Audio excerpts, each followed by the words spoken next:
Hi near and dear, this is doctor KP Reddy. Stay with you. ప్రపంచంలో ఎన్నో వింతలు విశేషాలు జరుగుతూ ఉంటాయి.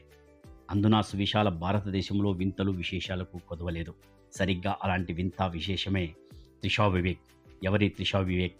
ఏమిటా వింత? ఏమిటా విశేషం? కేవలం 3 సంవత్సరాల 6 నెలల అతి చిన్న వయస్సులో స్కూల్ కానీ, స్కూల్ బోర్డు కానీ, స్కూల్ టీచర్ మొహం కానీ చూడని అతి చిన్న భారతీయ మహిళ సాధించినటువంటి ఓ ఘనతే ఈ యొక్క ఘనత.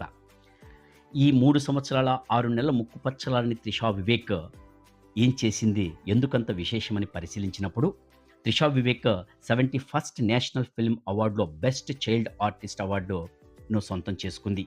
ఈ చిన్నారి నీల్ 2 అనే మరాఠీ చిత్రంలో అత్యద్భుతంగా నటించి 2025లో భారతదేశ చరిత్రలో అతి పిన్న వయస్కురాలైనటువంటి బాలికగా పేరు పొంది రాష్ట్రపతి శ్రీమతి ముర్ము గారి చేతుల మీదుగా ఈ అవార్డును సొంతం చేసుకుంది.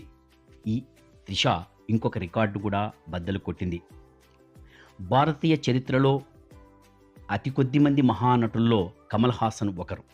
కమల్ హాసన్ 1960లో 6 సంవత్సరాల వయసులో ఈ అవార్డును సొంతం చేసుకొనగా త్రిష కేవలం 3 సంవత్సరాల 6 నెలల్లో ఈ యొక్క అవార్డును సొంతం చేసుకొని భారతీయ చరిత్రలో చిరస్మరణీయంగా నిలిచిపోయింది.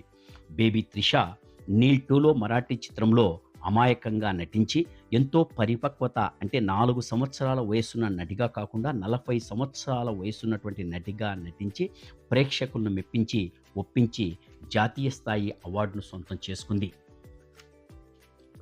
ఈ సందర్భంగా నేను ఒకటి చెప్పదలుచుకున్న, భారతీయ తల్లిదండ్రులారా, భారతీయ యువతీ యువకులారా, భారతీయ బాలికలారా, ఒక్క విషయం గుర్తుపెట్టుకోండి.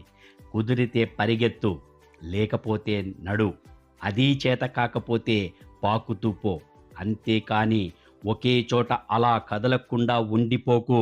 దేహానికి తప్ప దాహానికి పనికిరాని ఆ సముద్రపు కెరటాలే ఎగసి పడుతుంటే తలుచుకుంటే నీ తలరాతను నువ్వు మార్చుకుంటూ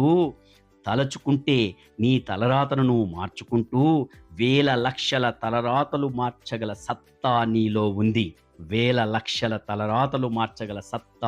ఉంది. కన్నీరు కారుస్తే కాదు, చెమట చుక్క చిందిస్తే ఫలితాలు మొదలవుతాయి.